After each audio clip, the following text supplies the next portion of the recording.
people that are doing some great things in the neighborhoods that you reside in. So you will probably see these two people that are guests on my show today and probably say, oh, I know them. He didn't even have to say their names. I knew him, I know her.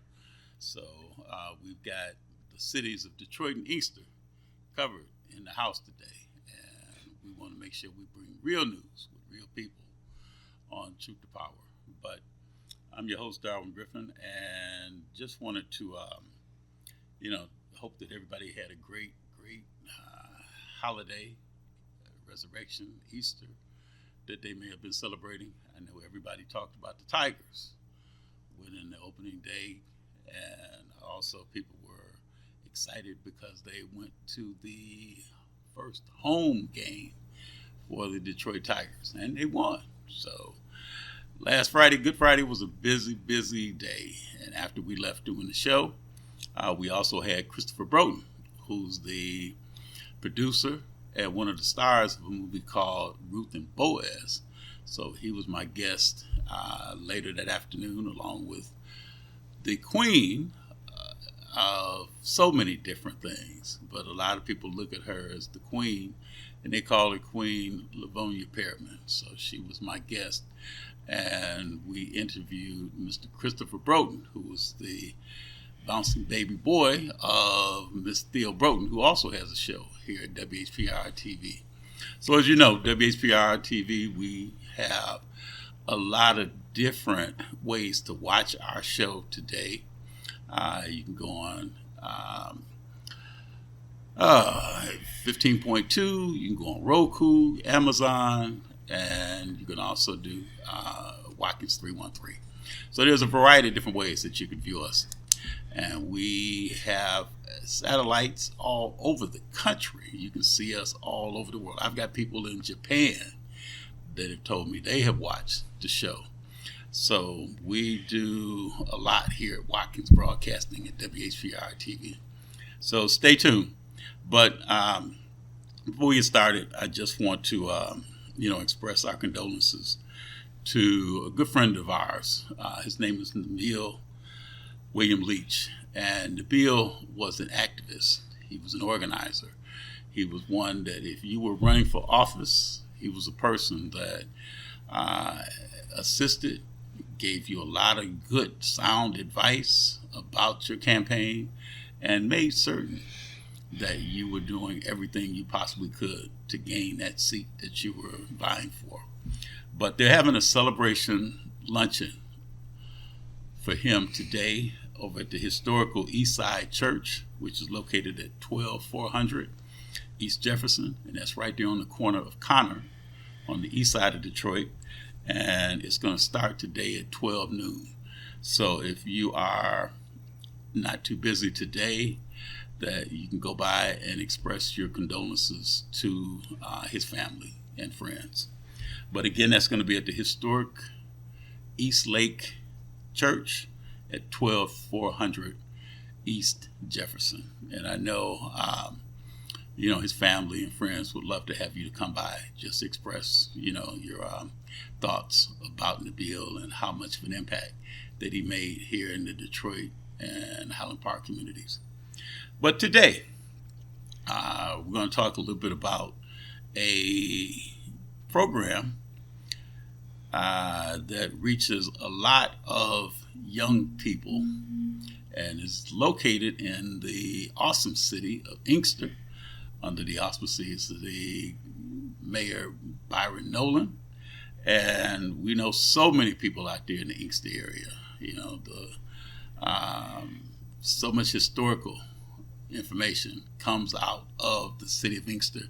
And one of the things that everybody is so happy about when you talk about the great city of Inkster, we talk about the Funketeers that recently was on America's Got Talent. And they did one of the things to kind of bring the city of Inkster into national prominence. But today we have a young lady that's going to be on the show with us today. And her name is Ms. Zena Patillo. And she is the Chief Operating Officer. I know everybody, when they see these different acronyms, CEO, COO, CFO, all these different acronyms. But she is the chief operating officer at an organization called Operation Refuge in Inkster, and then joined with me on this journey, as many people in the city of Detroit, especially in the northwest section of Detroit, they know him by Roy McAllister Jr. and the Honorable Roy McAllister Jr. And, so many people know Roy. He's a native son in the Detroit area, and so many people are indebted to Roy for all of the great things and the deeds that he does in the city of Detroit. Former councilman, and Roy's got so many different listings of different things that he does in the community. And one of the things that I am very, very fortunate to say is that he is a good friend. And he is definitely a friend of the station here at WHPR. But again, Zena, Roy, welcome to a special edition of Truth to Power today. Thank you so very much. Thank you so very much. And let me ask Zena, just tell a little bit about who is Zena Patillo. I mean, I want to say again before we get started that I owe a debt of gratitude to Pastor Velma Jean Overman. She is one of the pastors over at Christ Temple of Refuge, and that's in Inkster on Carlisle Street, and under the auspices of Mac Hall and Michelle Hall, the pastor and the first lady over there at Christ Temple. And there's a lot of information that she does in the city of Inkster. And one of the things that she does that is so phenomenal is that she has a pantry in Inkster called Mother's Pantry. And we definitely want to give her a shout out. We run her commercials with her and Safe Al in some of the commercials that we show about Mother's Pantry. But Zena, I'm going to give you a chance to go and talk a little about who Zena Patillo is and what all you do when it comes to making certain that everything for Operation Refuge runs efficiently and there's a seamless delivery of all of the services that you provide. Zena Patillo. Hello, everyone. So I am Zena Patillo. Who am I? First, I am Zena Patillo. I am someone who cares about our community. I want to see people thrive. I want to expose children to things that will help them thrive. I think part of that personality is what helps me do what I do at Operation Refuge. Let me say this. First of all, Operation Refuge would not be what it is without Pastor Velma Overman. I'm kind of amazed at how much she's done seamlessly and tirelessly. I'm just amazed at that. But what I do to help us, see, now I lost the question, thinking about how wonderful Pastor Overman was, or is. But what I do to make things run seamlessly, I make sure all those little pieces run together so she can continue to be her fabulous self, because that's where we need her, out in the community and letting people know that Operation Refuge is becoming a hub for the city of Inkster for a thriving community. We are interested in our young people excelling and providing tools for them to do that. We're a small organization that is growing, but we don't want to lose that small town feel so that we can actually touch people and not have large numbers. So I do that. This summer we'll be doing a number of programs, but we'll get to that. Okay. So tell about your background. I know that before we started the show, Roy and I were talking to you about the fact that you are one of the Divine Nine, along with myself and Roy being a Kappa, me being an Alpha, and I think you threw up that sign to say you are an AKA. Is that correct? Let it be known.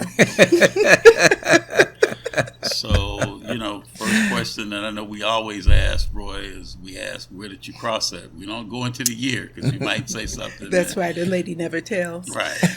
But then the women, a lot of times women go grad chapter, especially with the, the AKs, the Deltas, the Zetas, the Sigma Gamma Rho. Sigma Gamma Rhos. And they may go grad chapter, which could be that they could be 60 and still cross. That is correct. That doesn't really make that much of a, never mind when it comes to, what year you may have crossed. But anyway, talk a little bit about the Divine Nine and what you did. I pledged at Grand Valley, Nu Theta chapter. You say the Nu Theta chapter? Nu Theta chapter. That is correct, at Grand Valley. Okay. So we were not the charter line. We were the second line to pledge there. So very proud of that. My Sans and I, our chapter is super close. We've been taking trips together since we graduated. So I am very pleased. I could not have had a better experience. There were only 7 people on our line. So 7. Now that's interesting, Roy, because a lot of times when we hear these lines now, I think the Deltas have a line called 112, so there was like 112 people on their line. Yeah. Another friend of mine crossed on the line that had 72. These were graduate chapter Yes, sir. Yes, sir. But you pledged undergrad. I did. I left Highland Park High School and went to Grand Valley. You say you went to Highland Park High School. HP for life. Okay. Right. And so you went to Grand Valley. You and 6 other ladies pledged. So talk about, now, was that a difficult, especially being the second line to ever cross there? It absolutely was not difficult. We were thick as thieves. Most of them came from Cass Tech. Absolutely. That's And a 2 great of place us. to come from. I'm green and white, so go ahead. That's good, fam. So most of them came from Cass Tech. I came from Highland Every Park. time you say the words Cass Oh, Tech, my I always have goodness. to. We keep my aren't going to heart, get but- through this interview if I say Cass Okay, Tech go ahead. one more time. And then the other one was from Chicago. But we bonded. It was a sisterhood. It was truly what sisterhood and the sorority should be. And if I lived in Grand Rapids, I stayed in Grand Rapids after I graduated. But we had the kind of line, any of us could pick up the phone at any time and say, hey, I know so-and-so. They are looking for this resource or that resource. And they're like, what's their name? What do they need? Just send me the information. And we're on it. We take care of community. And we've always been like that. Even on campus, the roles that we held, we're service oriented. So. And Ms. Patello, that's one of the things that, we as Divine Nine, people must understand. That it is not about the sorority or the fraternity or our sorors or fraternity brothers or Sans. We do this because we also love the community. Correct. And see, Darwin, it just catapulted her for what, we do as a Divine Nine. And she goes into Operation Refuge. Absolutely. And so these are the things that is so important that people must understand. I mean, I think since we as minorities are getting into positions, people are now beginning to learn about the Divine Nine. And the fact of the matter is, they hear the Divine Nine. I've even heard people come back and say, oh, y'all talk about these fraternities, y'all talk about these sororities. But they also need to listen and understand what our fraternities and our sororities are doing in the community. Absolutely. When you talk about Inkster, and there's one of the questions I want to ask you, Ms. Patello, is, some of the challenges. But when you talk about Inkster and the youth that are there, the youth are going through some of the issues that Detroit youth are going to. They are labeled at certain ways. A lot of opportunities are not there for them. And so I guess the first question I want to ask you is, what are some of the challenges that Operation Refuge is facing or you have faced with this organization? So, as it relates to programming, getting students involved. Yes, ma'am. And I didn't realize that Inkster does not have its own school system. Mm-hmm. So our young people, this is my understanding, the city was divided in quadrants, and the students went to different schools like Taylor or Romulus, Robichaud. And Wayne Westland. Wayne Westland, thank you. And I was like, what? So it's getting that kind of getting the participation we need. But what I'm thinking is that we need something in Inkster. So over the summer, there's no busing. We need something in Inkster so that learning slump does not occur with the young people that are in Inkster. They still need to be exposed. I know that young people are curious, and if we expose them, it's no telling where they would take that. So that's part of the challenge. The other challenge is parent participation. Yes. We want the parents to be involved. We want the parents to know what their young people are doing. You know, our kids are going to thrive anyway because it's in our DNA. That's what we do. But it's nothing like having the support of the one you want to support you, supporting you. So when you talk about, when Roy asked you, in terms of about Operation Refuge, when Pastor Overman talked to you about coming on board with them, what was it that Pastor Overman saw in you that made her say that you would be an ideal person to take the reins of the organization and run it as great as you've been doing it? Okay, I think a lot of it may have something to do with my background. I have been independently employed for over 26 years. So we know I can get the job done because I needed to eat. So I'm going to get the job done. I live into my values. I believe that people should be kind, people should be treated well, we should be professional, we should hold hands and hold people accountable. So I'm hoping those are some of the things. I have a background in I cut my teeth on behavioral health. So I understand people and programs and processes and how that works together. You can have a fabulous organization with wonderful policies and procedures if your people aren't attended to and feel valued. You have nothing but policy and procedure. I'm an etiquette instructor. I've done that for years. I've done life skills training. Actually, when I moved here, I was helping another nonprofit scale their organization and grow and build and those things. So I hope that those are some of the things that she saw to bring me here. Which is so important because, as you stated, Ms. Patello, this issue with our youth. I mean, Darwin, at the beginning, you brought up about how the opening day at the Tigers. And then we also had the issue where there was a number of youth that were coming together. And they were coming together and not to celebrate, but it's more to be a physical encounter with other groups. And so these are the things that you're exactly correct, Ms. Patello, when you talk about if youth do not feel that they are part of, and you say you're part of behavioral and I'm in mental health, so we understand these issues. And when we talk to youth and we talk to people that have kind of went astray, one of the things that we've learned is that reason why they do is they want to belong, but they feel that they do not belong.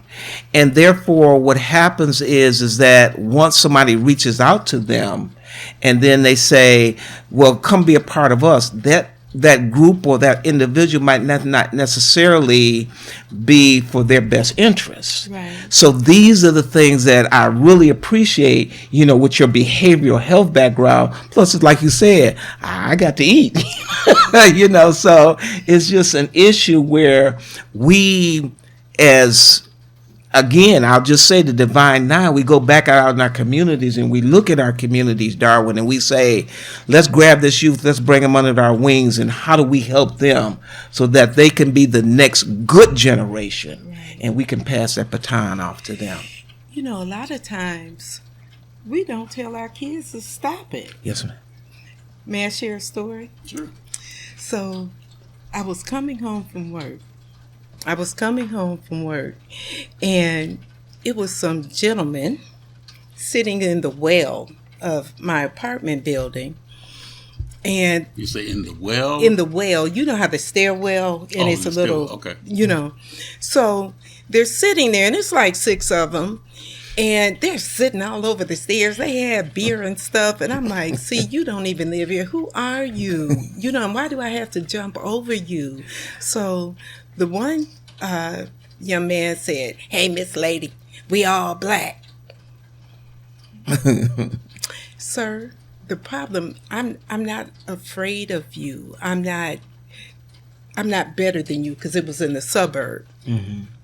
I said, the problem is that you don't live here and you don't have the decency to stand up and let me get to my apartment. So and I'm tired. So I need something different to happen. It's not you, it's the behavior. Mm. So the next day they were in the well again. They all stood up.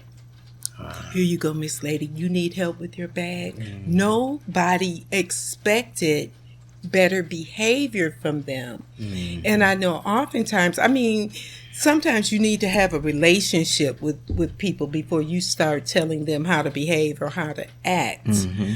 But sometimes it's just a matter of gently speaking to them and instructing them.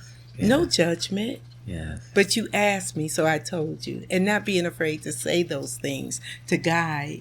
I remember sitting at my grandmother's feet because I just wanted to listen and learn. Mm-hmm. But a lot of people don't have those opportunities. Mm-hmm. So I think as community in general, as you can speak truth.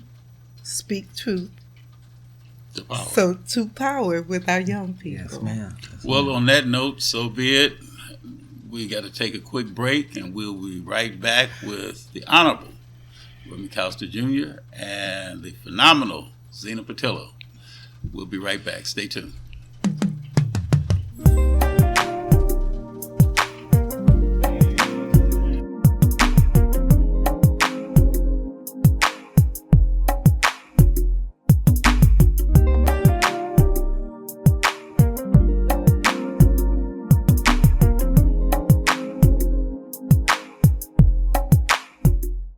Good morning. Today's a beautiful day, and today's not only a beautiful day because we're here in Inkster, but it's a beautiful day because I'm here with Pastor Gene Overman. I have the pleasure to serve on Operation Refuge as a board of director. This organization not only serves Inkster, but the neighborhood communities.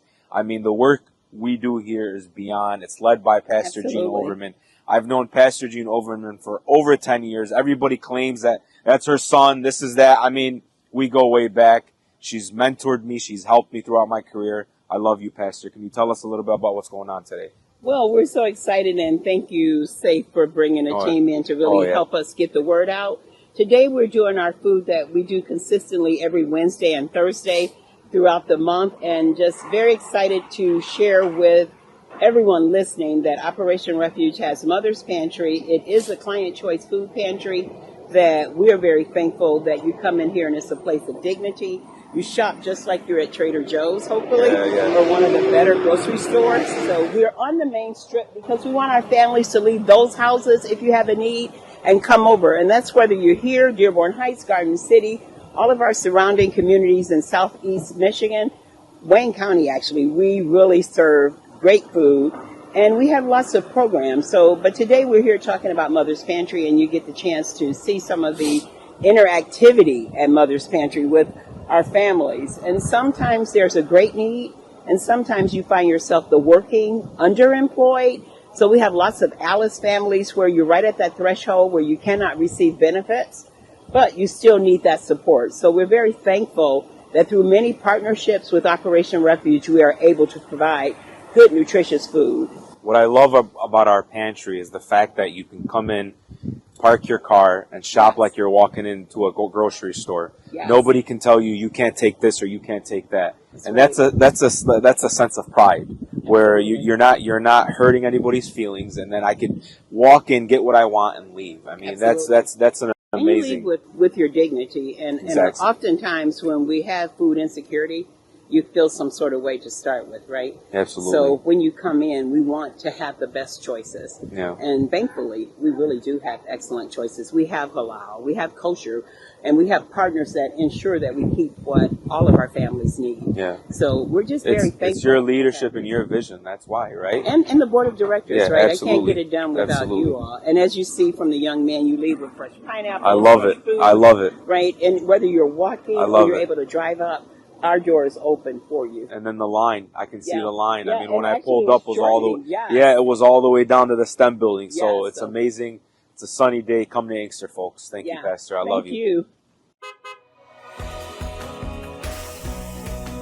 I'm Wayne County Treasurer Eric Sabri.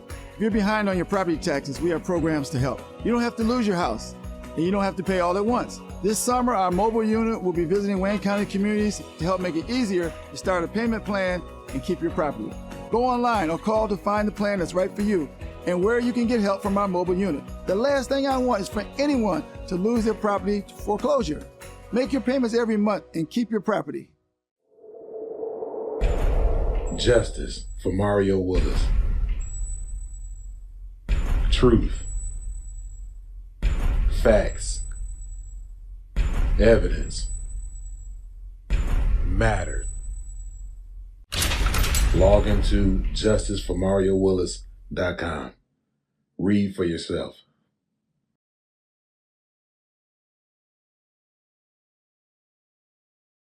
If you enjoy the music, the talk, and the vibe right here on WHPR, we need your support.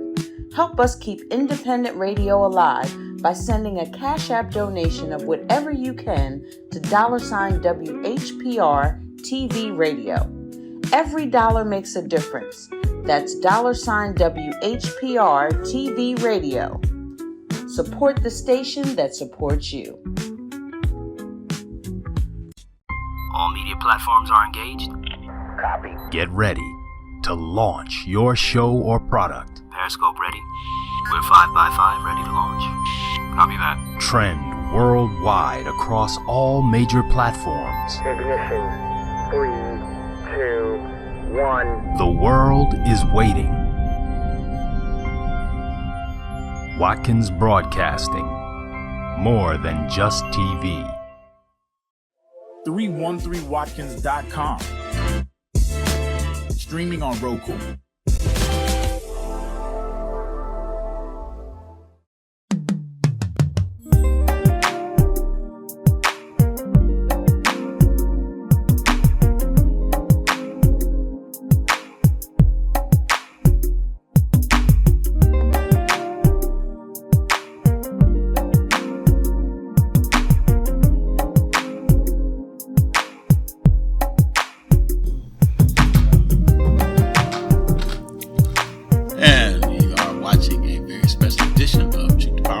Darwin Griffin, and I am joined here today by Ms. Zena Patillo, the COO of Operation Refuge, and by the Honorable Roy McAllister Jr.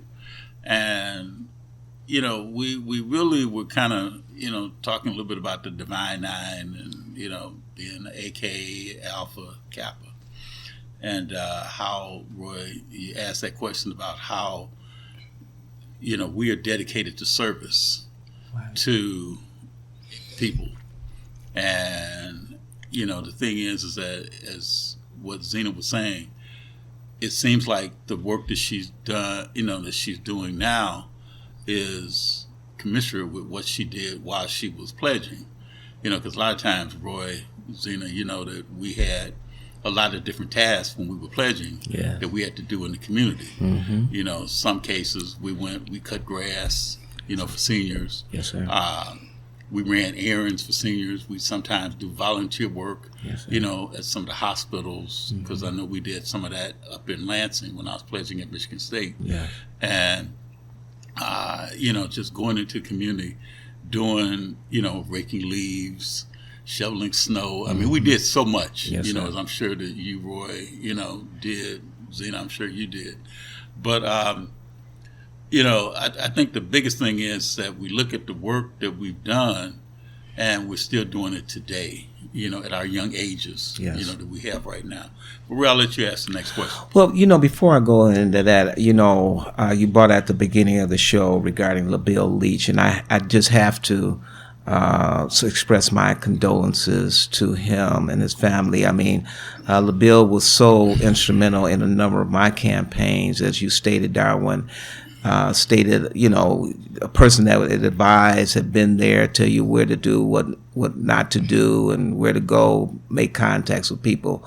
So I just want to give my condolences with him. And then the other thing is that we also have to recognize that our University of Michigan is national champions, and our Pistons is on their way also, you know, and the Tigers is trying to hang in there. So I just wanted to say that. You know, it's so ironic, Roy, not to cut you off, but it's so ironic because the last time that Michigan won the national championship, the Pistons 1989. That's right. They won. That's right. The NBA championship. Now here we fast forward to 2026. Yeah. Michigan won national championship. The Natty, as they call it now. You know, everybody always has to put these little phrases on things now. So now it's the Natty, Natty. Yeah. And now we're on the precipice with the Detroit Pistons of possibly winning the NBA championship. Right. So, you know, do you believe in magic? I mean, do you think that could happen? Or do you think that we might kind of... And it's so funny, I picked up a pen today when I left out the house, and it just so happened to have Go Blue on it. So, you know, just ironic, even though it's interesting with me because of the fact that, you know, I'm a Michigan State Spartan graduate. So it's like, hey, you know, just tickle me how I can touch this pen and nothing happened to my fingers, you know, when I touch this pen with all of this green and white that courses through my veins from Cass Tech, from Michigan State. You just love that green, don't you? You know, I love that green and white. So, you know, I couldn't get away from it. But I think the biggest thing is, Roy, is, you know, what you were saying is that, yes, this is ironic that we are doing such great things when it comes. And then also, lastly, I was reading too, just real quick, before we get back to Zena. Zena, I know you probably a sports aficionado. That perhaps not. Okay, well, we'll bring you up to we'll bring you up to speed there. Okay. But the thing is, it's just that they just announced that there are going to be 2 additional WNBA teams in the league, and one of them will be here in Detroit. That's right. So I think they're looking at targeting. I think they said what 2028, 29. Yes, 28, 29. You know, so I'm looking forward to, you know, all of the activity because I used to go to the games back when Bill Laimbeer and Rick Mahorn used to coach the Detroit Shop. Yes, sir. So, but those were the days. But I guess we're getting those days back again. So we'll see how that turns out. But, you know, that also goes into the transition. And now I'm getting ready to come back at you, Ms. Patillo, because, you know, I know that over the year, you know, you've had some powerful oversight of what you've done. So I guess, you know, with that growth, what transformations has Operation Refuge experienced recently, or, you know, during that period of time? So we're looking at scaling the organization and just making it stronger, and basically more importantly, our infrastructure. So we started with our cybersecurity. Actually, we started with a risk analysis. Okay. And we looked at the things, you know how it goes. You look at the things on your risk analysis, you prioritize them, what have you, and you do what you can do being a small organization. How can you affect change with what you have in your hand? So we started with our cybersecurity. We were able to bring on a designated IT person so that all of our information would be safe, especially that coming from our donors, our funders, and what have you. People will feel good about giving to us and feel like their information was protected. We've updated our website. We were able to partner with Catch a Fire and get an outline for our marketing and branding. We have expanded programs. We plan to have we have a program called Leaders in Training, and it's really an on-the-job training program, which is what we'll run our Summer Discovery program through this year. We were invited by Summer Discovery last year to be a CBO, a community-based organization, to participate in Summer Discovery. Why is that important? Because that is huge for us and all the other CBOs in the community, because it's mostly school systems and they don't. Oftentimes, your grassroots organizations are not recognized for the work that they do in the community. Yes, ma'am. They're not recognized for being counted on and seen as a hub for that community. But Summer Discovery program recognized us, and I'm just grateful that someone saw the effort that we're trying to put into the community. We, in our pantry, we were able to get mobile pantry services for seniors and people who are disabled in the area through a partnership with Forgotten Harvest. What else? Just updating things as it relates to our board and our outsourcing. Yes, ma'am. Checking into organizations that could help us with some of that, the financial and human resource responsibilities. So we've been doing things. And with that, Ms. Patillo, you stated that, a lot of times organizations and people don't look at community base. So how has that assisted or hampered you as far as your funding for the program, especially, like you said, the Summer Discovery program that's so instrumental now? Okay, let me say this, and I think many nonprofits have this same challenge. When you do programs for people look at the ROI. Okay. So return on investment. Exactly. Oftentimes you cannot measure that immediately. You don't see the outcome of that for years. Okay. So if you're saying that you're putting $200 per person per child, $200 per child into a program, depending on the scale and the length of whatever, they're like, that's a lot for that. If that one child is exposed, and if that one child goes on to expose others and be able to tell that story and inspire others, was it worth it? And sometimes we don't value that always. But being smaller, people think to give to organizations that have a higher name recognition, but they don't see the smaller programs who are making great changes. Just like our Camp Inspire program. It's a STEAM program for young people. It started off for girls, 5th through 12th grade. Well, some of our young people who started in our program, they are now doctors. One of them is, one of them is doing education at sea right now. Wow. The college students come back and are camp counselors for our summer programs, majoring in everything from marketing to social work, they make real contributions. The young people, so in our Leaders in Training program, they built out our whole office. It's high tech. It's absolutely beautiful. They built that with their hands.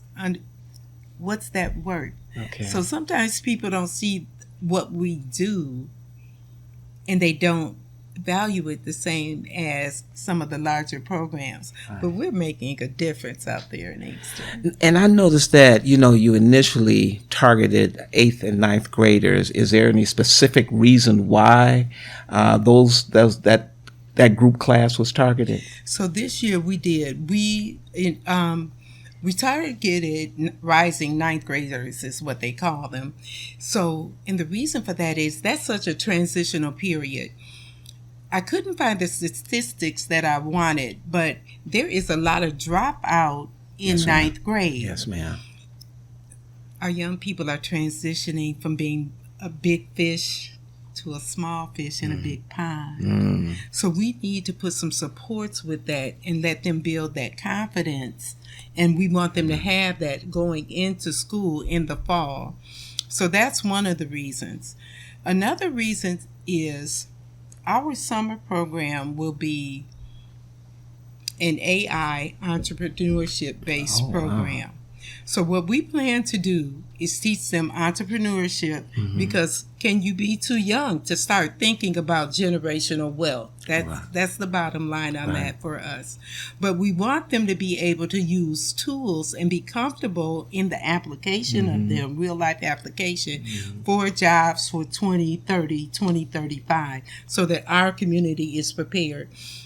Another reason that's important, this is a side note. Baby, come here. I need you to fix someone. So this AI thing say, Grandma, let me show you this. There's a program over at Operation Refuge I want you to go to so that you can do this yourself. You know what I mean? Yes, so ma'am. It comes from the kids, but it goes all the way back. I have to call my grandson. Yeah. We're getting that out in the community. Okay, back to my story. So it's AI. How to use AI to start your business. And our expectation is that they have a business plan, a concept by the time they leave our 5-week program. So, and this is the enrichment part of the program. The morning part of the program will be math and English and science so that they don't lose that summer learning. We don't have that summer learning loss. But the enrichment part, it'll be AI entrepreneurship. We will have a partnership with Good Vibes, and they will come in and do self-care. Why is that important? We know that our culture, our young people see everything in the world on TV, on the internet and everywhere. We want them to be able to identify their own values right now. Who do you think you are? What is your personality? And help them to hold on to that as they make this transition into high school. Right. They are going to get bombarded with so many things. We want them to have a foundation of something they could think back to and refer back to. And we want to involve their parents in that so that their parents will know what they said so they can remind them of their greatness. A fourth component of that is going to be business etiquette. Okay. Because we want them to know how to act, whether it be entrepreneurship or entrepreneurship. We want them to be able to function out in that community. We want them to be comfortable networking, knowing how to introduce themselves. Okay, so here's my other story. I told you I was an etiquette instructor. So I had a long-standing contract with MRS, and my responsibility was to train them on business etiquette, and it was getting a job and retention. MRS, Michigan Rehabilitation Services. Thank you. I'm sorry. Thank you. See, I sometimes have to kind of, since I'm a Cass Tech person, we like to kind of interject these little things like that sometimes. But I'm sorry. Go ahead. You're wonderful. Go ahead. See, we're accepting. We're so accepting. I appreciate that. So anyway, I had this young lady, and she said, okay, I have an interview, and it's a it's a she was going into hospitality, so it was a lunch interview. So she said, we're going to wherever they were going, and she's sitting there, she's rocking. Oh, I can't wait to go. I'm gonna order this, and I'm gonna order. I was like, ma'am, no ma'am, because she was excited about the food. No ma'am. No ma'am, you are going to order something that you can cut. We are not going to order chicken wings or barbecue or a hamburger, things that are sloshing around. You know, you need to be able to speak. And then the other guy said, well, do I throw my tie over my shoulder? I was, no. What we're going to do is get a tie clip so that your tie stays in place and you don't get food on it. You know, but if you've not been exposed or if no one has told you, yes, ma'am, you don't know. Yes. And you know that eighth, I think another thing, and I think you hit on it too, Ms. Patello, is the fact that 8th and 9th grade, you're going into high school. I mean, grades prior to that is getting to you to that point, but once you start hitting high school, then that's that level where now you becoming kind of like independent. Exactly. And now it's about that job market that you're looking at and identifying yourself, and then going on to college and then your career. So I think the 8th and 9th also is prominent because of that, where they're getting ready to go. Absolutely. And it's that next step in life.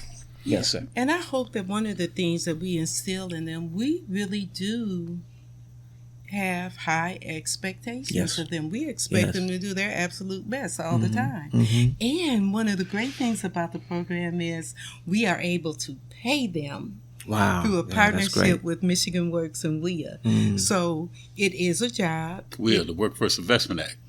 Oh my goodness, yes, thank you. Well, I was one of the people that helped to orchestrate that program. I was one of the architects for the WIA program. So go ahead, I'm sorry. Just see how important it is. See how important it is. Keep coming out, right. It's that still coming out. Okay. Alpha brilliance over there. Well, thank you. I love it. But anyway, we'll work with him. We'll work with him.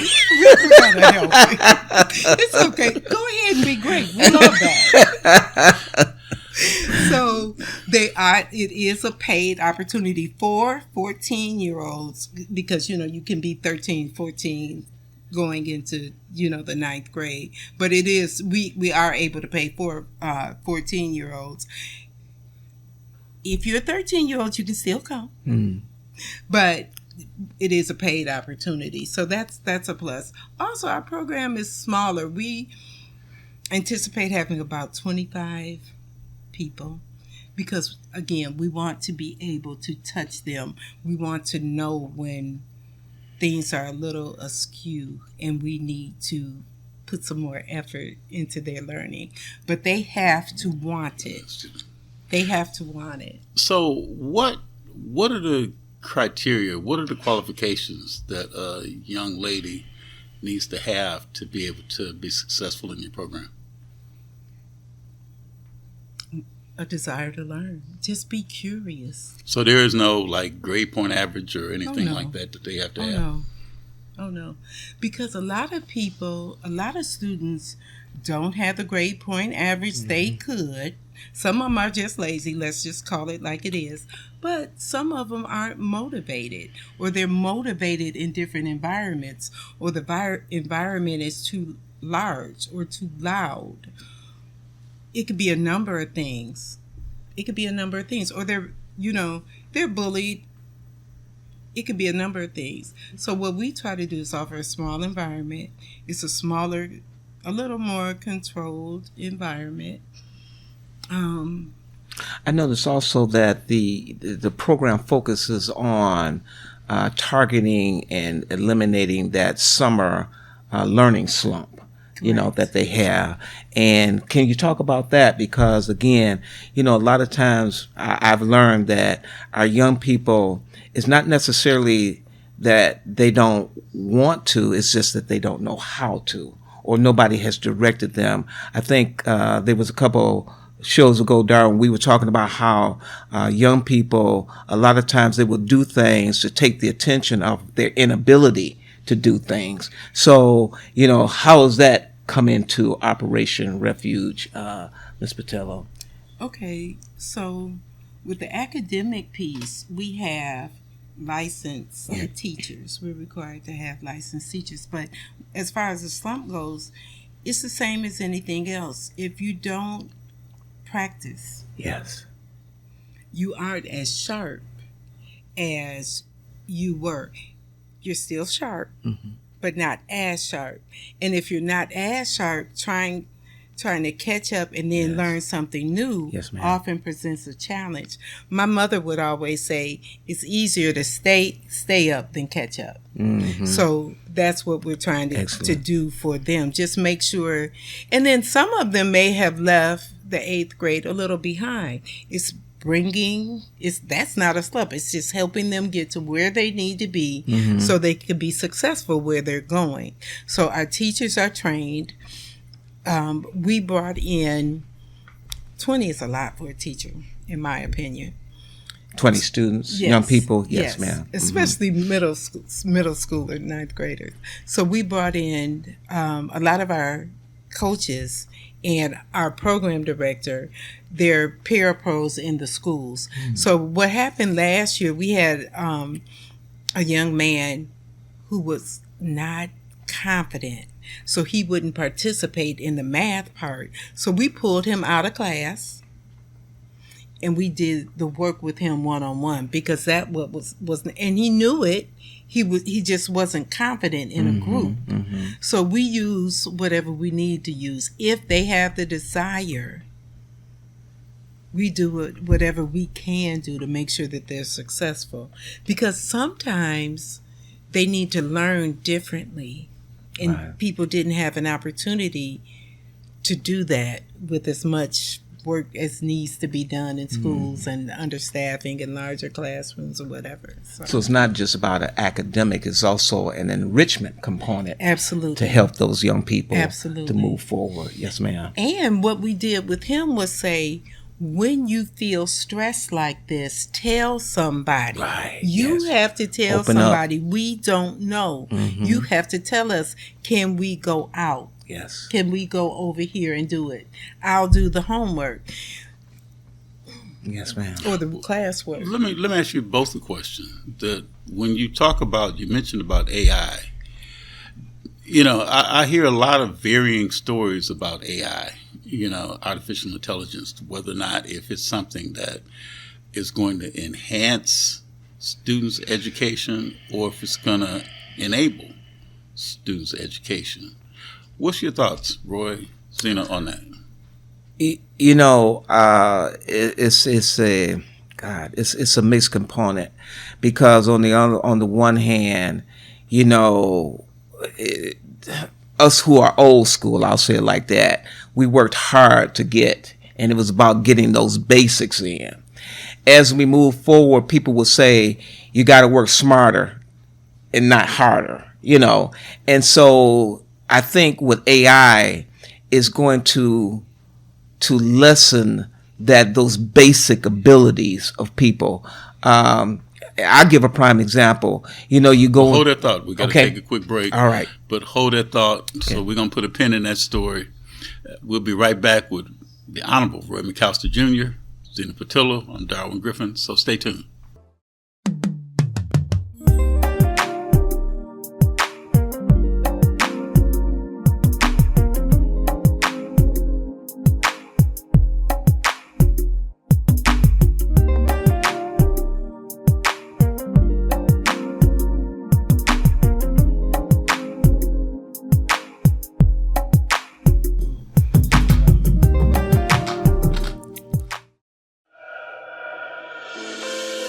Watkins Broadcasting is going worldwide. Now you can watch Detroit's own WHPR on your TV from anywhere in the world. No matter where you are, you can stay in the know with WHPR TV and Roku. You can get your easy-to-install Roku box from wherever you shop for your entertainment gear. Once your Roku box is connected to your TV and internet, go to the channel store on the home menu of the Roku box. Enter WHPR TV in the search engine and add it to your channels. That's it. That's all you need to get the best in entertainment, news, and talk, no matter where you are. Roku brings all of your favorites to your TV. Netflix, Hulu Plus, Crackle, HBO Go, and now WHPR TV, Detroit Live. If you enjoy the music, the talk, and the vibe right here on WHPR, we need your support. Help us keep independent radio alive by sending a Cash App donation of whatever you can to $WHPR TV Radio. Every dollar makes a difference. That's $WHPR TV Radio. Support the station that supports you. Have you ever wanted your own TV show? Have you dreamed of showcasing your talent for the world to see? Well, now you can. Have your own TV show. You can have your own 30-minute show. Not only will you be seen in the Detroit area, but you can be viewed worldwide. For more information, call 313-868-6612. Visit our studios and receive a free TV interview to promote your business, church, or organization by appointment only. Good morning. Today's a beautiful day, and today's not only a beautiful day because we're here in Inkster, but it's a beautiful day because I'm here with Pastor Gene Overman. I have the pleasure to serve on Operation Refuge as a board of director. This organization not only serves Inkster, but the neighborhood communities. I mean, the work we do here is beyond. It's led by Pastor Gene Overman. I've known Pastor Gene Overman for over 10 years. Everybody claims that that's her son, this is that. I mean, we go way back. She's mentored me. She's helped me throughout my career. I love you, Pastor. Can you tell us a little bit about what's going on today? Well, we're so excited, and thank you, Safe, for bringing a team in to really help us get the word out. Today we're doing our food that we do consistently every Wednesday and Thursday throughout the month, and just very excited to share with everyone listening that Operation Refuge has Mother's Pantry. It is a client choice food pantry that we are very thankful that you come in here and it's a place of dignity. You shop just like you're at Trader Joe's, hopefully, or one of the better grocery stores. So we're on the main strip because we want our families to leave those houses if you have a need and come over. And that's whether you're here, Dearborn Heights, Garden City, all of our surrounding communities in Southeast Michigan, Wayne County, actually. We really serve great food, and we have lots of programs. But today we're here talking about Mother's Pantry, and you get the chance to see some of the interactivity at Mother's Pantry with our families. And sometimes there's a great need, and sometimes you find yourself the working, underemployed. So we have lots of Alice families where you're right at that threshold where you cannot receive benefits, but you still need that support. So we're very thankful that through many partnerships with Operation Refuge, we are able to provide good, nutritious food. What I love about our pantry is the fact that you can come in, park your car, and shop like you're walking into a grocery store. Yes. Nobody can tell you can't take this or you can't take that. That's a sense of pride where you're not hurting anybody's feelings, and then I can walk in, get what I want, and leave. I mean, that's an amazing. And you leave with your dignity, and oftentimes when we have food insecurity, you feel some sort of way to start with, right? Absolutely. So when you come in, we want to have the best choices. Yeah. And thankfully, we really do have excellent choices. We have halal, we have kosher, and we have partners that ensure that we keep what all of our families need. Yeah. So we're just very thankful. It's your leadership and your vision. That's why, right? And the board of directors, right? Absolutely. I can't get it done without you all. And as you see from the young man, you leave with fresh pineapple. I love it. Food, I love it. Right? And whether you're walking or you're able to drive up, our door is open for you. And then the line, I can see the line. Yeah, I mean, when I actually pulled up, was all the way, it was all the way down to the STEM building. So it's amazing. It's a sunny day. Come to Inkster, folks. Thank you, Pastor. I love you. WGPR Detroit HD3. You're watching WHPS, Highland Park, Detroit.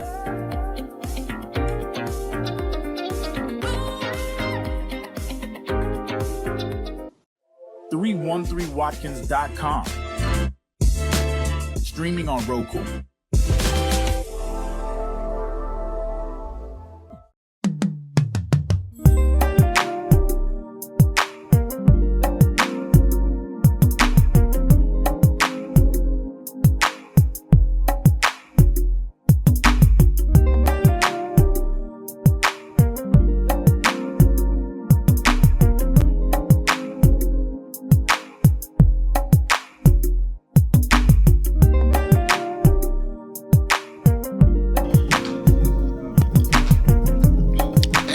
welcome back. You are watching a special edition of Truth to Power. I'm your host, Darwin Griffin, and we are joined by the Honorable Roy McAllister Jr. and by the COO of Operation Refuge, Zena Patillo. Roy, before we took a break, we were talking about AI and talking about the effects that AI has on our young people today. And we had to take a break before you were elaborating on what you thought about the pros and cons of AI. You know, it's funny, we was talking so much, I done forgot what I was getting ready to make a statement on that about tell a story. I forgot what the story was. That's okay, I got you. Okay. So, your question was about, is it a help or a hindrance, right? In my opinion, I think it can be both. But it's your intention. So, you know, I have an analogy for everything. And I'm going to date myself. Remember when calculators came out? And they said you cannot use a calculator, that's not going to have you think, right? But let's think about the inventions and the advances that were able to happen sooner because you could use a calculator, right? Yes. And here's the thing. You can use a calculator. You don't have to use a calculator. But you personally. But somebody is using a calculator. And they're moving forward. And they're moving society forward. Yeah. So why not be in on that? My personal thought is stay relevant. Smaller communities where we tend to have fewer resources, we have to stay relevant. Yes. We have to stay relevant but understand what it is that we need to problem solve. So, okay, I know this is a political program. Don't hurt me. But I remember it was some war, and they were saying, why is it that we cannot detect, our intelligence can't detect something or other that was going on? And they said, because he sent his messages by paper. So we need to be smart enough to know what to do and how to do if this whole internet system blows up or whatever. But we need to be wise enough to stay relevant and make the contributions that we need to make and be able to use the tools that we have. Right. See, I think your analogy is interesting. Roy, did you want to comment? Yeah, because I remember what my example was. I could see that. I thought I saw that in you where you were like, that thought came back. So go ahead. And what I was saying was, you know, when we go to the store, you know, especially our youth, they're so used to the cash register or computer, whatever it is, telling them how much change to give back.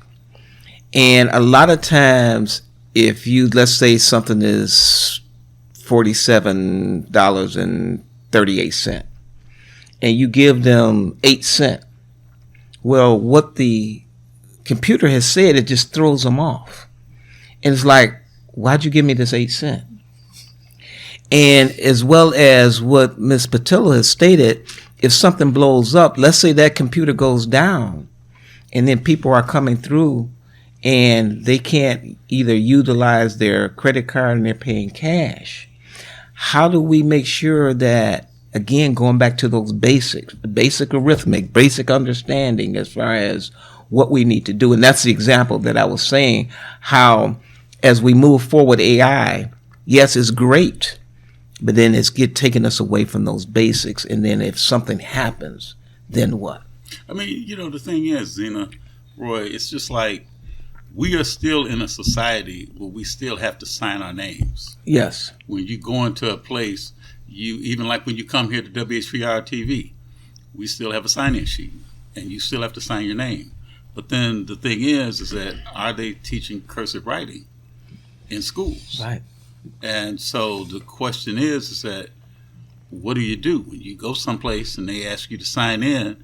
What do you put, an X, or are you actually signing your name? Or printing you it. go, or you printing it. If you can print it. Exactly. Yeah. They're printing it. And then the thing is, not to cut you off, the thing is, even with AI now, back in the day, I know we used to write papers. Yes. You know, we had book reports. Yes, sir.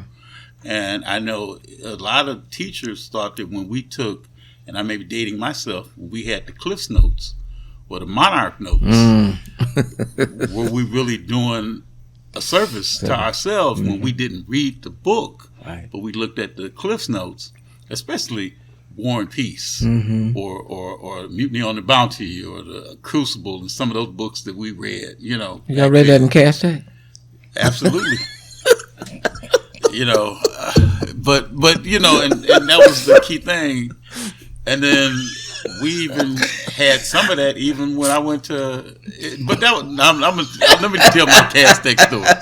That we had books that we got in 11th grade that they had classes at Wayne State University, and we had to get our books at the campus library or at the campus bookstore at Wayne State University. Yeah. But that's another story. I've had some other, you know, it have to be a Castech reunion, you know, to talk about that. But the point I'm saying is just that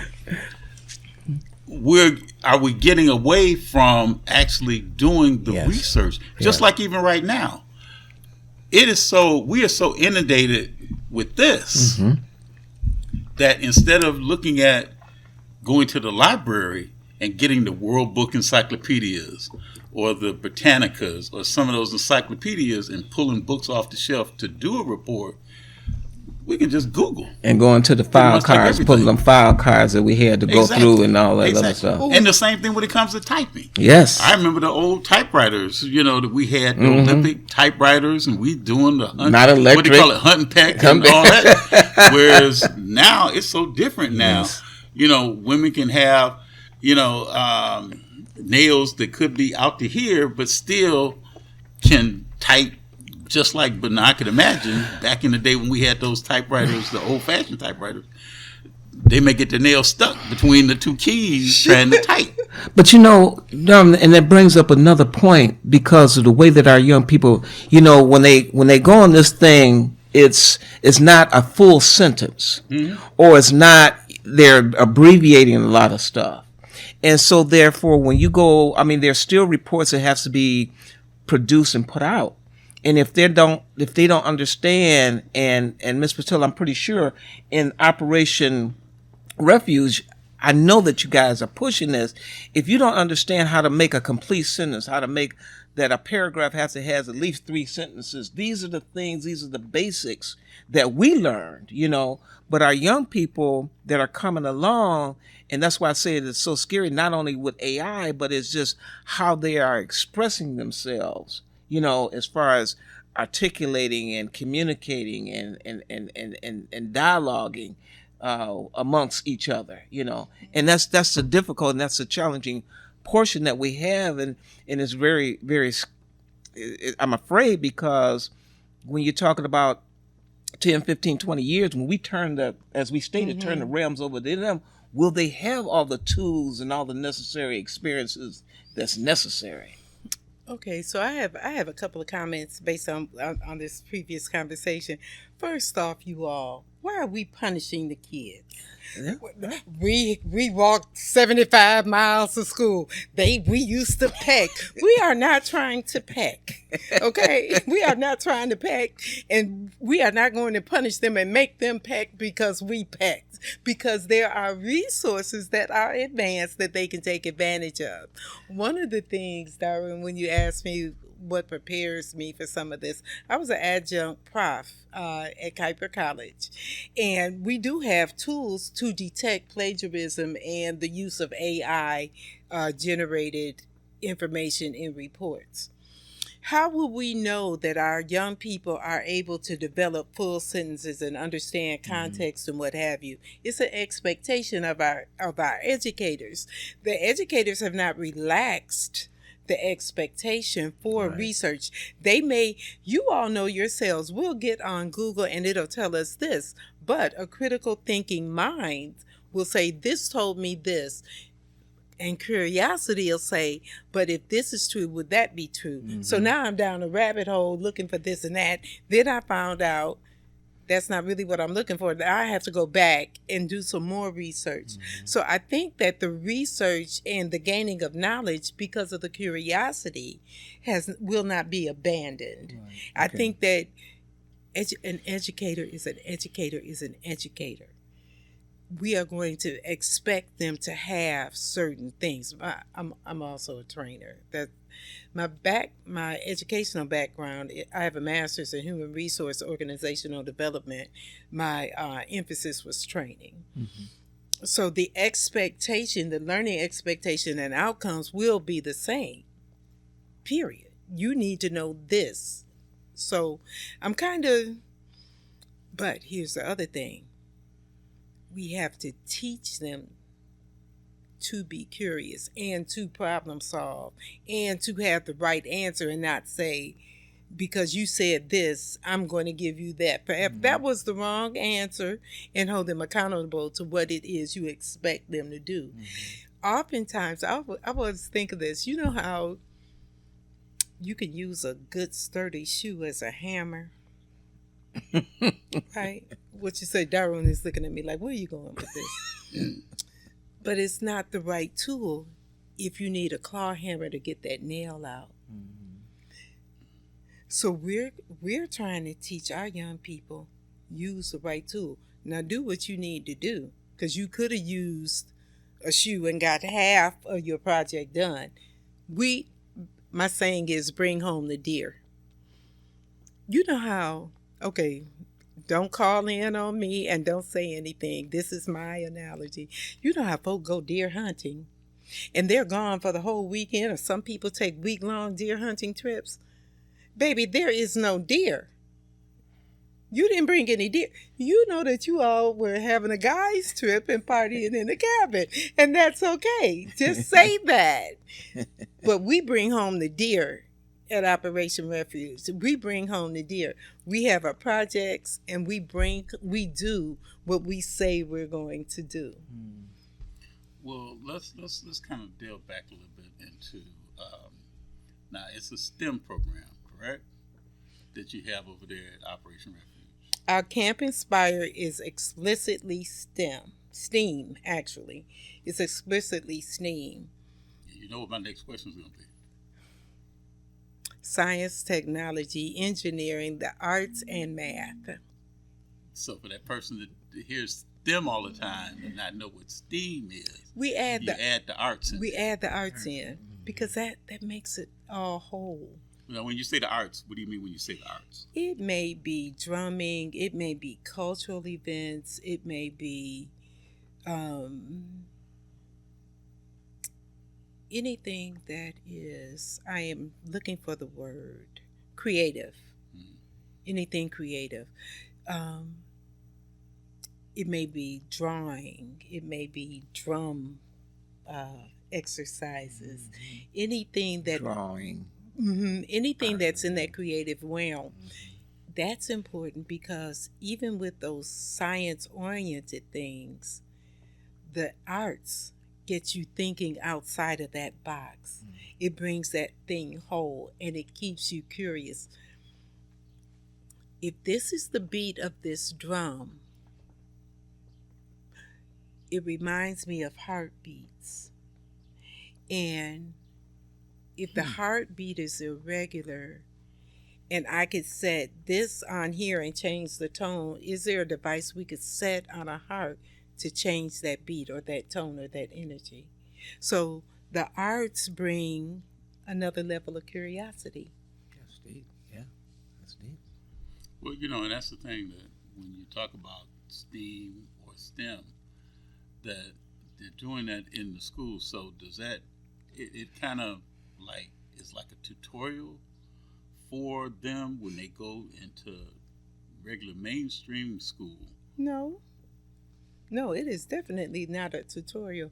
Some of the sciences are exact things. There are exact practices. Mm-hmm. We have standard, up-to-date learning objectives and practices that we use in our programs. It's not a tutorial program. It is I mean, but does it enhance what they're learning? It absolutely enhances. Is it a tutorial to where it helps enhance what they're learning in school? Yes, it absolutely so enhances. So that they can then have another vehicle to be able to apply those principles that they learned in regular school through your Operation Refuge program. It absolutely enhances.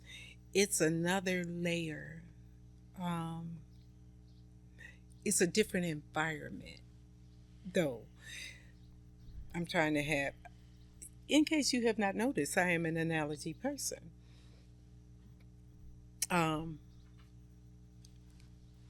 Here's an interesting fact. I dance. I do urban ballroom, step, whatever. So, I have an instructor, King Richard, Chicago style ballroom stepping. That was a shameless plug. So I go here. I go there, but I'll take other classes because different people have different perspectives, and sometimes they'll tell me the same thing that he's told me, but I hear it different coming from another person, just like we plan to offer etiquette in our summer discovery program. In my experience as an etiquette instructor, what I do is tell them a lot of times the same thing that their parents have told them. It's like reinforcement. And that's the key thing. And they hear it different. That's the thing, that it could be heard different. Absolutely. But at the same time, that's why I said when I said like a tutorial to help enrich is I believe that Roy was using the term enrichment, earlier. And that's the key thing is that you mentioned if you don't use it, you can lose it. Correct. And it gives you that opportunity to be able to go and do it, just like Roy, you're in the military, that you have a lot of training that you do. Yes, sir. But hopefully, you don't have to use that training on another person. Yes, sir. But you want to be prepared, even in the police department. Yes, sir. You still want to make certain that you go to that firing range and practice. Yes, sir. You don't want to use your weapon. You don't want to discharge it, on anyone. Right. But it's just in case. Yes, sir. I would say rather than a tutorial, I would say a continuation. Okay. That would be a better term for how we see it. So now, you say your program is how long? It's 5 weeks. 5 weeks. Yes. And then what do they get? Do they get like a certificate, or what do they get once they complete? They get a celebration where we invite the community in. I don't want to give it all away, but we invite the community in for them to showcase their learning, especially their products and their business, and see what... You say their products? Yes. What type of products? I don't know, because they'll decide what kind of products and what kind of business that they want to have. They have to have they'll end with a concept business. Mm-hmm. So, and we'll have the community vote to see what is viable and who would really use what. So like you may have a fair of sorts. Yes. You have all of the products or the concepts services or what have you. that Yes. they may provide. Yes. And then you have people in the community to judge Yes. who they think Yes. is. And so do they get like I guess like, I'm trying to think of a term that you could have. Like I used to do a lot of like science fairs when I was in school. And we got a blue ribbon, a red ribbon, or they like will that. certainly get that. But what we hope to do, honestly, is engage the community so that we could give them startup money. Mm-hmm. So there is still a need for funding for some of the things that we'd like to do with the program. So if anyone wanted to donate, they could go to operationrefuge.org. It's a QR code with the flyer for Summer Discovery on there. But we hope to give them startup money. Ms. Patello, it's just something came to my mind. The program Operation Refuge started when? 2008. 2008. So we're talking a good 12 years that the program has. So going back to Darwin's question, that first group like you said, some of them become doctors and things of that thing. What is the, I don't want to say the success rate, because moving them forward is successful, but what is it that we look at? Just like when Darwin was talking about how do we continue to keep up the advance, just like when I was commanding officer homicide, doing the thing, people say a homicide is a homicide. No, it's not. Every homicide is different. And there are things that come out that we would have to continue our knowledge and education on, blood tracing, the concepts of why this was done this way, how brutal it was. These are the things that we constantly looked at. So in that 2008 group, the success rate of those young people has been, what would you say that percentage would be? Honestly, I can't say what that percentage is because I came on a year and a half ago. Yes, ma'am. But what I can say is they all come back. Okay, and that, I guess that's... They all come back. So I don't... Well, success rate for our program, I guess, would be 100% because they completed it successfully. Yes, ma'am. But they all come back. How many people have gone on to be contributing members of society? I honestly, I don't like giving numbers if I'm not sure. But what I do know is they all come back. They all come back and volunteer. And then once they can be paid, once they're 14 and can be paid, they all come back and volunteer through the program and help the littles. Yeah. Which is also important because they're coming back. Or they move into the LIT program. So, but either way, they're saying, they could tell, a lot of times when you talk to young people and you say, I was here, so I experienced. So I'm not coming here to say, I don't know. I was once where you're at. Right. And so that helps out a lot too, Darwin, to say, these folks are coming back. I'm telling you, this is my success. You could do the same thing. Correct. Like we were going to have a tea for all of our graduates to come back and just so we could catch up with everyone and see where they are and what they're doing. But we're putting all that together. Again, I have to take my hat off to Pastor Overman. So one of the reasons I believe our organization isn't bigger is because we were highly volunteer oriented. And as we grow and as we see our vision expanding, that's one of the reasons we needed to do some things differently with our infrastructure. That's why we need to have dedicated people for IT. That's why finance and human resources, even if they're outsourced, we have dedicated people for those things. We need a dedicated administrative assistant and social media person. Those are some of the needs that we have right now, because with that small team, we can do what we need to do, have our information, processes, and procedures secure where we can execute them efficiently and then grow the program. Spoken like a true HR professional. We got to take another quick break, so we'll be right back. The Honorable Brett McAllister Jr., Zena Patillo, I'm Darwin Griffin, I'm your host. Stay tuned, we'll be right back.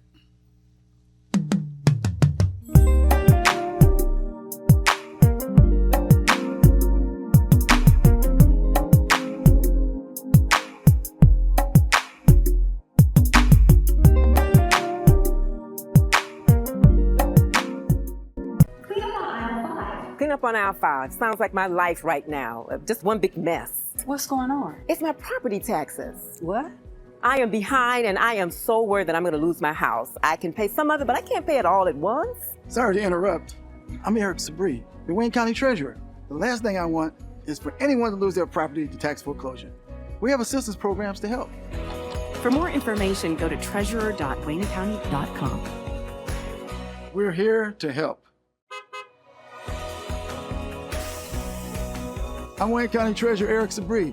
If you're behind on your property taxes, we have programs to help. You don't have to lose your house, and you don't have to pay all at once. This summer, our mobile unit will be visiting Wayne County communities to help make it easier to start a payment plan and keep your property. Go online or call to find the plan that's right for you and where you can get help from our mobile unit. The last thing I want is for anyone to lose their property to foreclosure. Make your payments every month and keep your property. Justice for Mario Willis. Truth. Facts. Evidence. Matter. Log into justiceformariowillis.com. Read for yourself.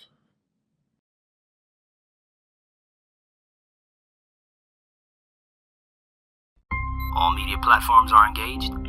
Copy. Get ready to launch your show or product. Periscope ready. We're 5x5 ready to launch. Copy that. Trend worldwide across all major platforms. Ignition. 3, 2, 1. The world is waiting. Watkins Broadcasting. More than just TV. The show that you know and love is moving to a new day, place, and time. Packed with real stories and issues, On the Floor is now airing every Wednesday at 3 p.m. Eastern Standard Time. With the capable and incomparable host, Dr. Tara Defoe, dig into real advice and receive restoration for your soul. It's a new time and place, so get ready to be informed and get motivated. On the Floor with Dr. Tara Defoe, every Wednesday at 3 p.m. Eastern Standard Time. Good morning. Today's a beautiful day, and today's not only a beautiful day because we're here in Inkster, but it's a beautiful day because I'm here with Pastor Gene Overman. I have the pleasure to serve on Operation Refuge as a board of director. This organization not only serves Inkster, but the neighborhood communities. I mean, the work we do here is beyond. It's led by Pastor Gene Overman. I've known Pastor Gene Overman for over 10 years. Everybody claims that that's her son, this is that. I mean, we go way back. She's mentored me. She's helped me throughout my career. I love you, Pastor. Can you tell us a little bit about what's going on today? Well, we're so excited, and thank you, Safe, for bringing a team in to really help us get the word out. Today, we're doing our food that we do consistently every Wednesday and Thursday throughout the month, and just very excited to share with everyone listening that Operation Refuge has Mother's Pantry. It is a client choice food pantry that we are very thankful that you come in here, and it's a place of dignity.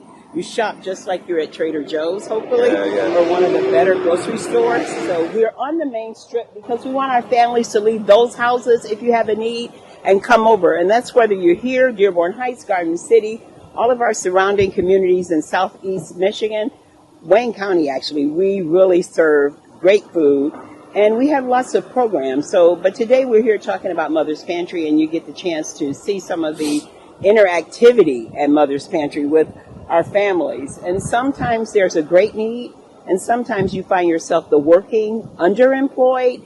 So we have lots of Alice families where you're right at that threshold where you cannot receive benefits, but you still need that support. So we're very thankful that through many partnerships with Operation Refuge, we are able to provide good, nutritious food. What I love about our pantry is the fact that you can come in, park your car, and shop like you're walking into a grocery store. Yes. Nobody can tell you can't take this or you can't take that. That's that's a sense of pride where you're not hurting anybody's feelings, and then I can walk in, get what I want, and leave. I mean, that's an amazing. And you leave with your dignity, and oftentimes when we have food insecurity, you feel some sort of way to start with, right? Absolutely. So when you come in, we want to have the best choices. Yeah. And thankfully, we really do have excellent choices. We have halal, we have kosher, and we have partners that ensure that we keep what all of our families need. Yeah. So we're just very thankful. It's your leadership and your vision. That's why, right? And the board of directors, right? Absolutely. I can't get it done without you all. And as you see from the young man, you leave with fresh pineapple. I love it. Food, I love it. Right? And whether you're walking or you're able to drive up, our door is open for you. And then the line, I can see the line. Yeah, I mean, when I actually pulled up, was all the it was all the way down to the STEM building. So it's amazing. It's a sunny day. Come to Inkster, folks. Thank you, Pastor. I love you. 313watkins.com. Streaming on Roku.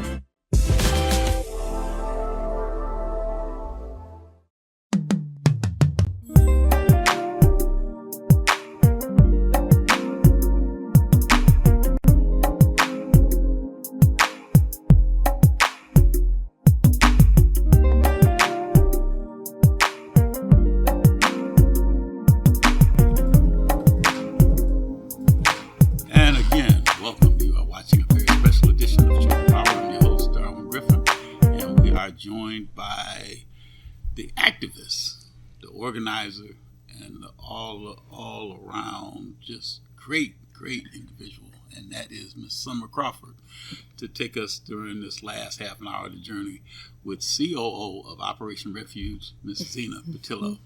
And I know, Summer, before we went to break, and we definitely want to thank the Honorable Roy McAllister for all that he does, and thanking him for taking us along the first hour and a half of this journey with Zena. But Summer, I know we talked about during the break a little bit about the AI and how AI, can affect the learning, either to enhance it or to possibly enable it. But what's your thoughts, real quick? Yes, I think about grandparents raising grandchildren at this time, and I'm in that mid-range of age right now, where they call it the sandwich generation.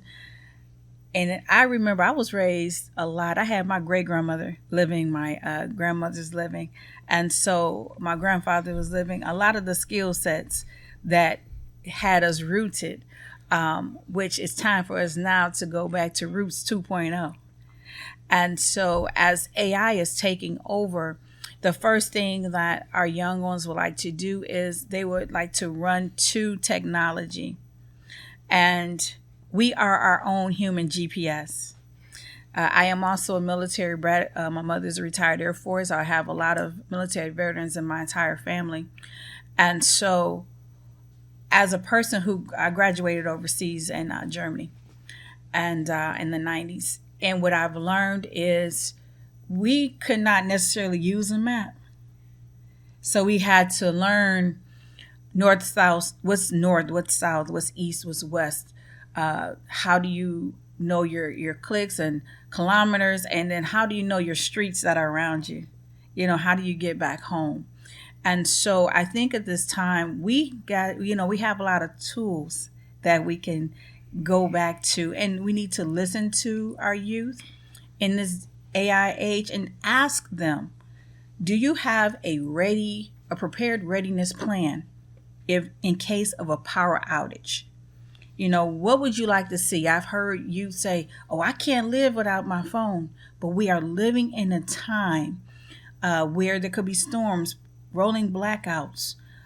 We just need to be prepared so that we have technology has replaced mental health in a way. It's been a conduit.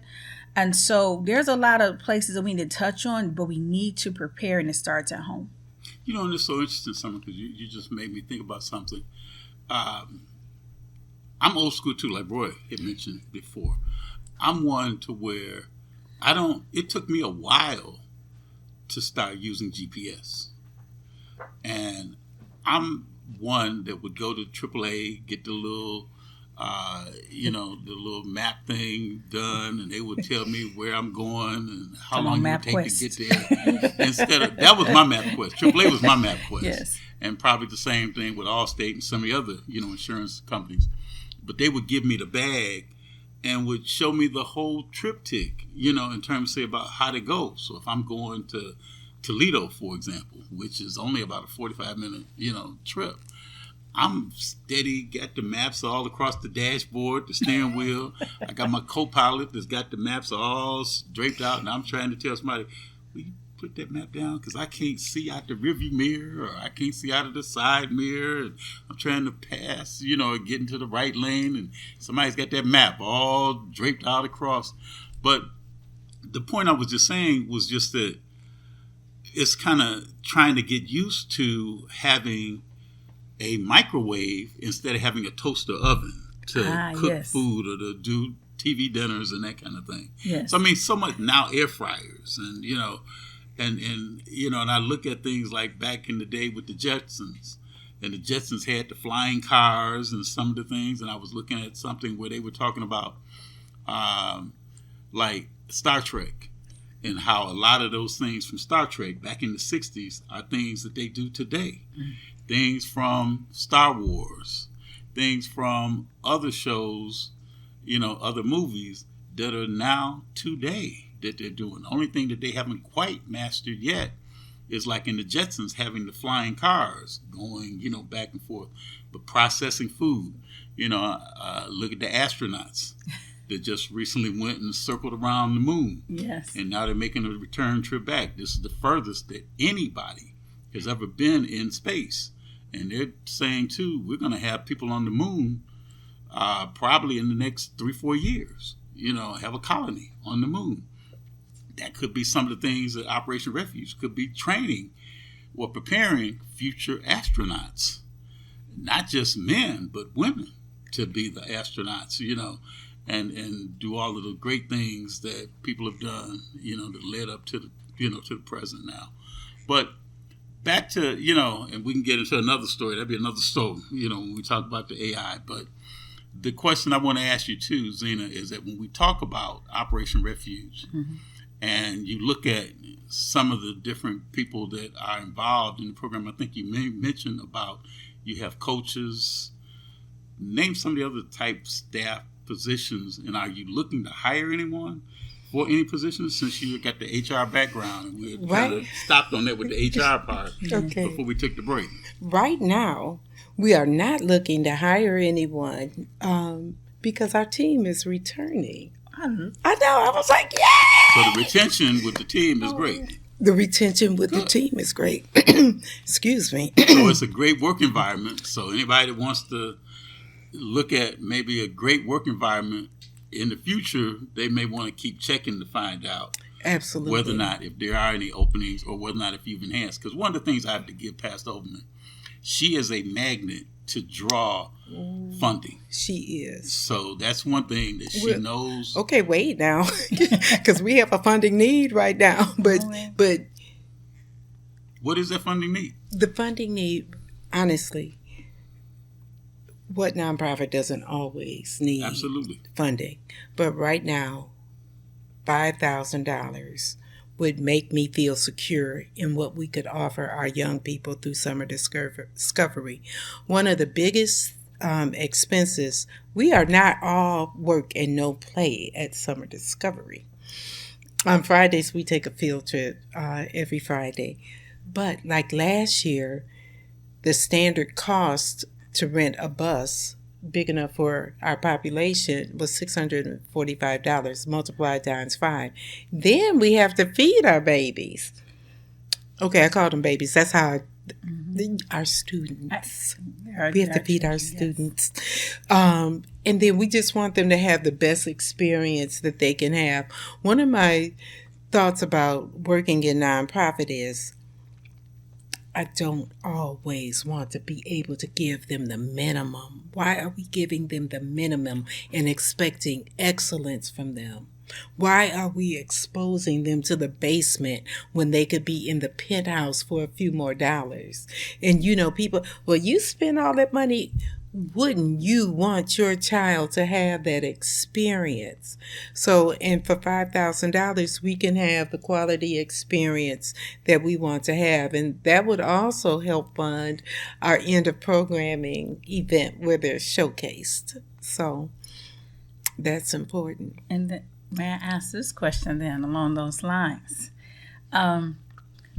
You said $5,000. $5,000.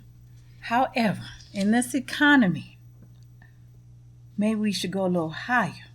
We have high gas prices and inflation on food.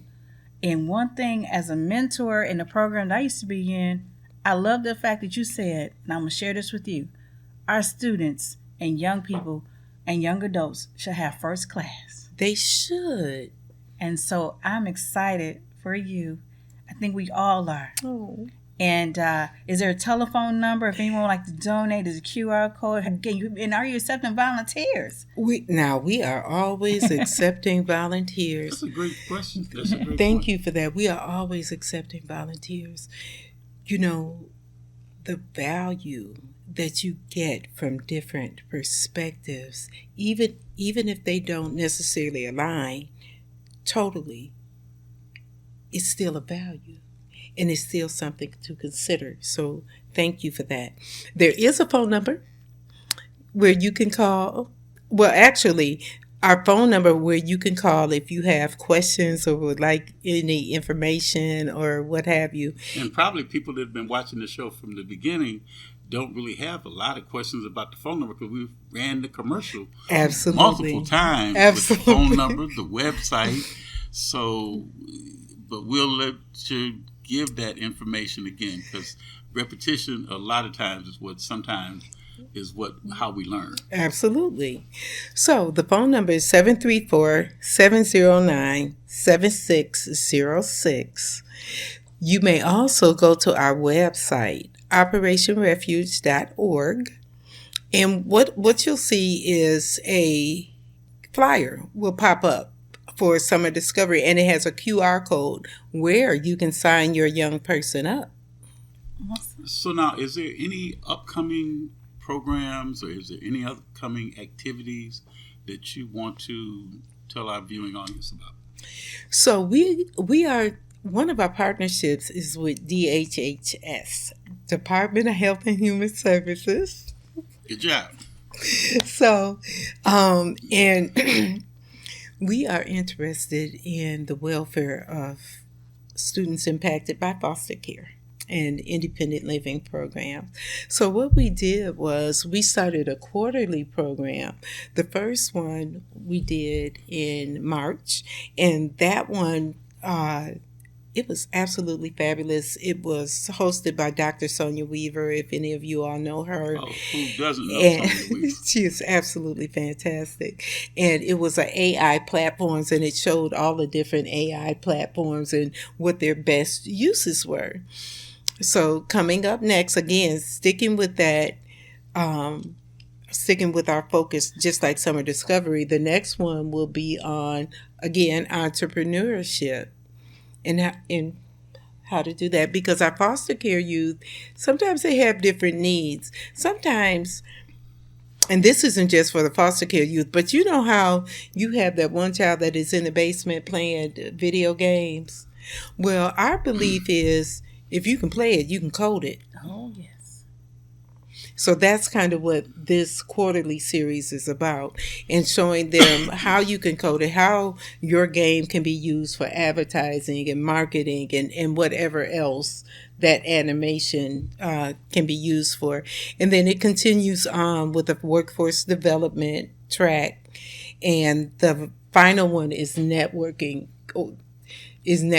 and career pathing.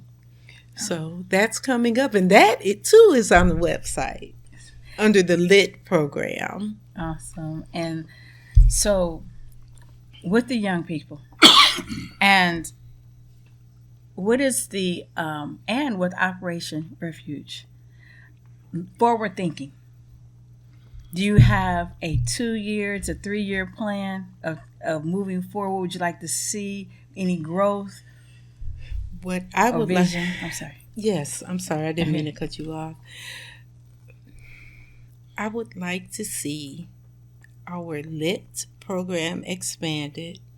I don't think there's enough that we can do to prepare our young people for the work environment and some of the specific challenges that they will meet and have not yet seen in our community and through their experience. You know, one of the things I think is important to me personally, and I know Operation Refuge stands on this thought, we must build a confidence and an understanding in our young people of who they are so they can stand in their purpose and calling. You know, our culture is so, let's all be politically correct. I think it's a culture of Stepford Wives, kind of, you know. But your uniqueness, Darwin, to interview and pull out the questions and all that talent that Cass Tech and Michigan State have given you, and to use that's purposeful. Your activism is purposeful. Darwin cannot be you, and you cannot be Darwin. You are both already taken.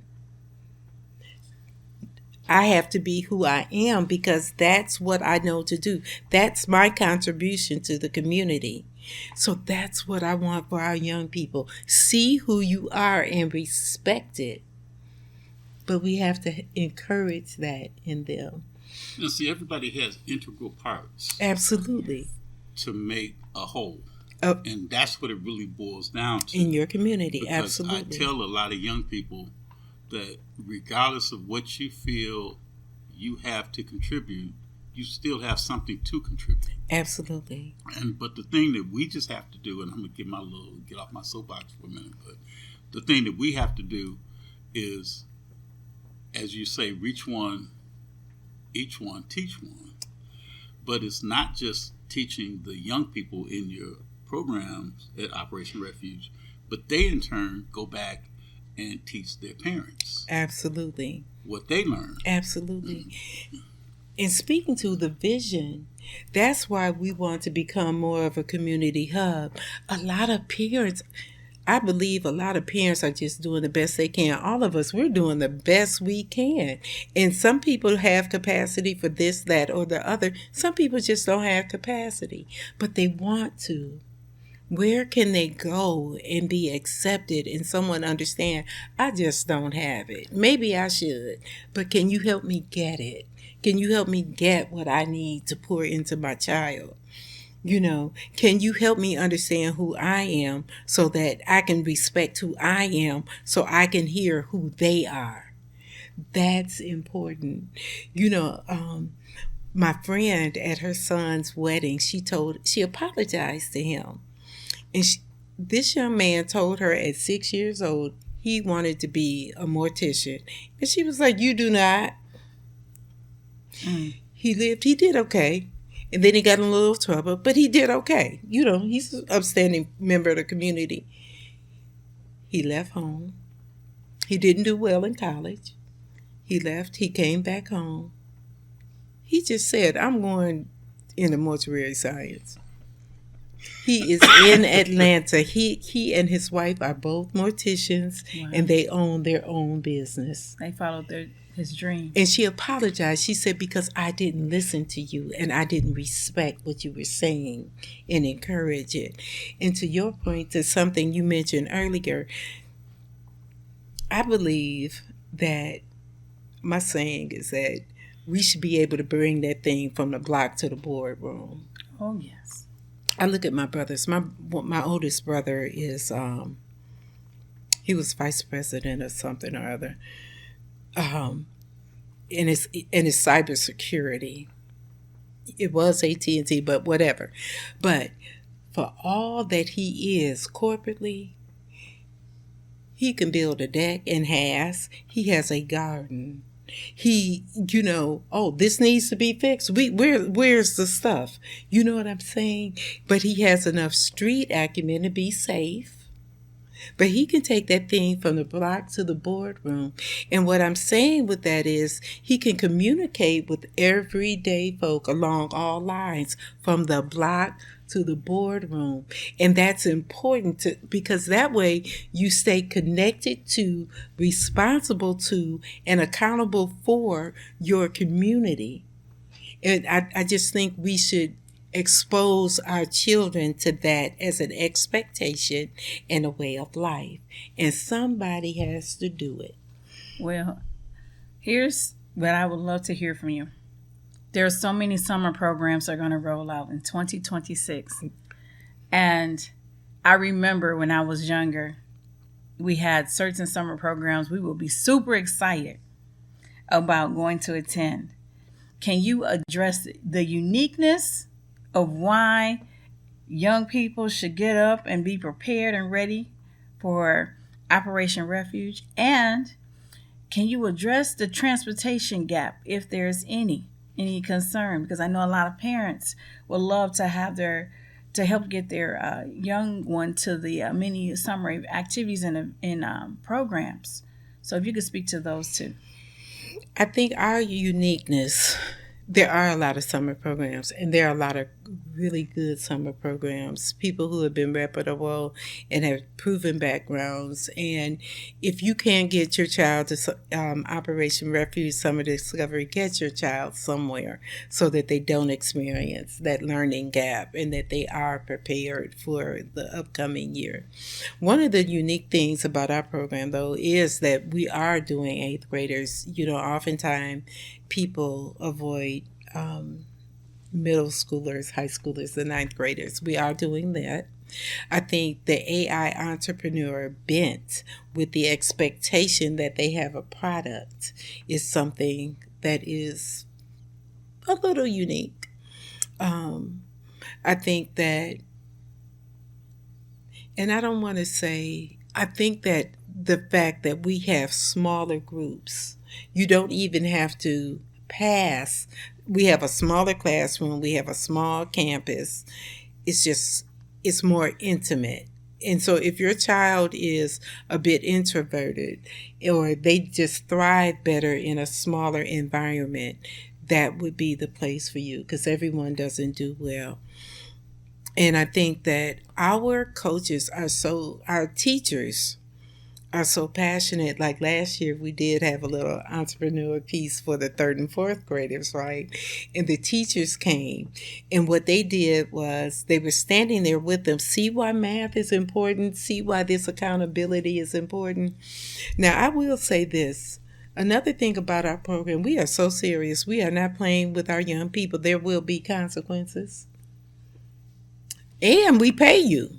So we're paying you for a job. We had a young man, and see, nobody told him no. Nobody told him stop it. So we had the kids' chemist there, and he was shaking the desk. Sir, that is fire. You will burn the place down. You can't go on the field trip. And the parent was so disappointed. And I said, there has to be a consequence for negative behavior, or else he'll continue until he's in prison. And see, that's the thing, that you want to teach young people at an early age, because we got to do everything we can to stop that school-to-prison pipeline. Exactly. And that's going to be crucial right there.